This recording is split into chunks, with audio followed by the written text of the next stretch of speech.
Jonathan, läuft sien Säuer. Als Vater hat Arbeit verloren. In der Universität fängt eine frische Arbeit bei einer Stadt, wo die Suche über den Rief überfährt. Und jedes Mal, wenn die Suche fährt, muss er sicher merken, dass der Brei schmack drauf ist. Wenn man einen Schab durchkommt, dann muss er sicher merken, dass der Brei abhebt. Und dass der Schab durch durch kann, wenn man die Suche kommt, wird er den Brei raufladen, dass die Suche über kann. Diesen neuen Tag nimmt Jonathan sein Sehen mit, sein einziger Sehen, was er sehr verregt. Er steht da und verteilt mit seinem Sehen. Du fährt ein Schab durch, du fährt noch ein Schab durch. Und sie stehen da bekannt in Ketten, wo der Schab da mir vielleicht einen Rief hervor. Sie schmieden Steine am Wutter und sie haben eine gute Zeit.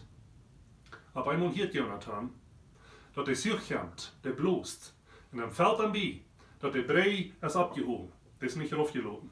Er rennt schwimmen, nur den Schwengel, wo er mal tragen, dass der Brei rauflädt. Gerutz, hat er untragt. Dann dreht er sich an. Dann sieht er dort, sein Sehen ist darauf gefallen. Und sein Sehen ist da, wo der Trieben dreht, wo der Brei wird raufladen. Und er weiß dort ganz genau, wenn er den Schwengel tragt und der Brei rauflädt, dann verlässt sein Sehen das Leben. Das kommt er dort.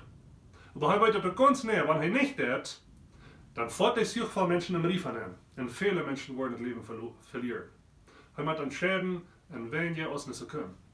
Er trägt den Schwengel, der Brei rat drauf, in sein Sehen verspielt das Leben. Er steht in Kett, wo sein Sehen das Leben lädt. Und damit schmattert es sich vorbei.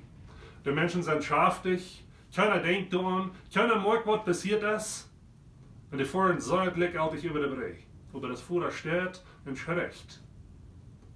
Am der so weit, sie einziger sehen, was er sehr leben hat, hat genutzt das Leben gelassen, damit die Menschen können über den Brei fahren und gerat sein. In Johannes Kapitel 3, Vers 16 sagt dort, das wird Jesus für uns tut, das wird Gott für uns tut.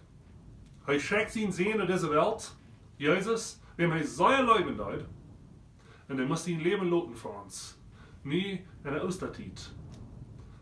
Denk wo daran, Jesus ist gestorben für uns, damit die und ich leben können. Dass die und ich nicht nur der Heil bringen. Dass wir all leben haben und wir können wie Jesus sein. Er hat das betont. Vor wir gleichgültig durch das Leben, dass mir nichts passiert ist. Dann nehmen wir das Verhebs nicht an und sagen, das ist vielleicht für sich oder nicht für mich. Aber ich kann auch nicht weiten, dass es für mich ist oder nicht. Jesus hat das betont.